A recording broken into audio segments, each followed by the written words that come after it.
and eloquent way in which he set the scene. The roll call of suffering is horrendous and a harbinger of even worse to come if, as the noble Lord Judd has just reminded us, we fail to act. In Nigeria, there are nearly 27,000 refugees from Cameroon registered with the UNHCR.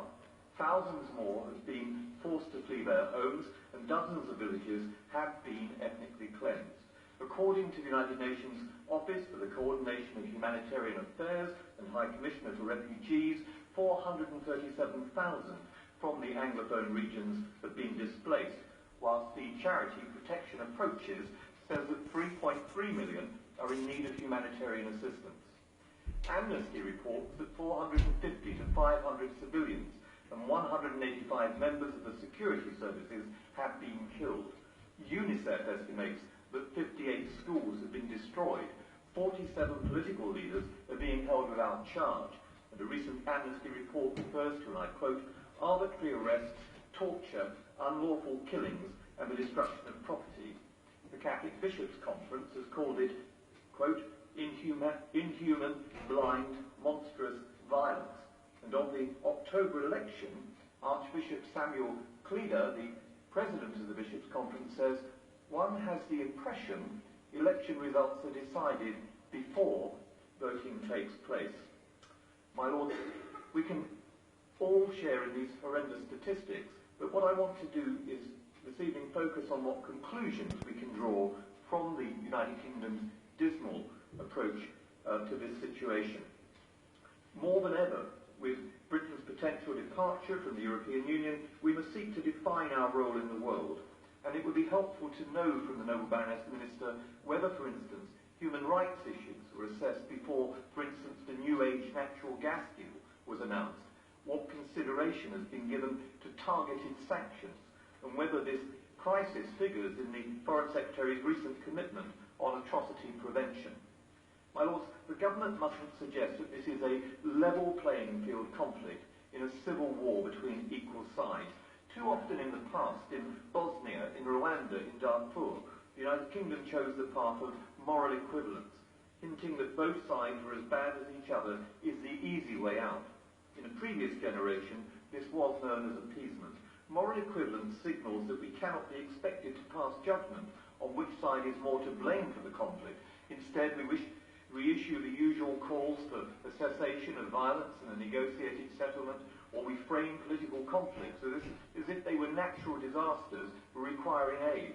And we're very generous at sending aid rather than political solutions. At its worst, in Rwanda, Bosnia and Darfur, we have portrayed the persecution of unarmed civilians by repressive governments as a result of ancient ethnic hatreds, thereby dehumanizing the victims and denying the legitimacy of the protesters who yearn for the rights that we take for granted. By citing ancient ethnic hatreds, we absolve ourselves of the obligation under international law to stop the killing. It's also disingenuous to defend our tepid response by claiming that the circumstances present us with a simple binary choice between wringing our hands in dismay or putting British boots on the ground. This is to ignore the potential for soft power available to the international community, be it concerted and sustained diplomatic pressure, carefully targeted sanctions, or international justice. The grievances fueling the violence in Cameroon did not erupt overnight. We had plenty of warning, but we chose not to listen to Cameroon's Anglophone minority. Anglophones represent 20% of the population, but for years there was only one Anglophone member of the 36-person cabinet in Yaoundé, just one example of their systematic marginalisation. My lords, we shouldn't underestimate the influence we have, but it speaks volumes that we left it to the American ambassador to express his disapproval of the Cameroonian government's brutal response to peaceful protests.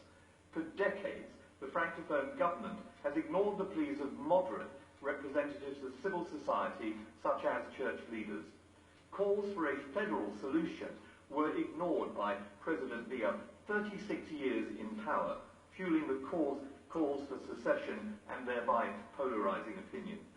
Breaking point came when the Francophone government sought to impose French laws in the French language in Anglophone courts and sent Francophone teachers speaking French into English schools, they responded to peaceful protest with disproportionate force.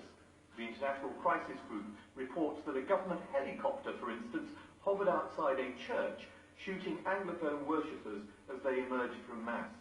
Inevitably, disproportionate actions led to the current escalation. In the face of all this, my lords, there is nothing admirable about being even-handed in the face of the suffering of the Anglophone community. The United Kingdom should support the Anglophone community's peaceful civil society leaders in seeking genuine and inclusive talks. We need a targeted strategy for atrocity prevention and, my lords, a commitment to bring to justice those responsible for human rights violations wherever they occur.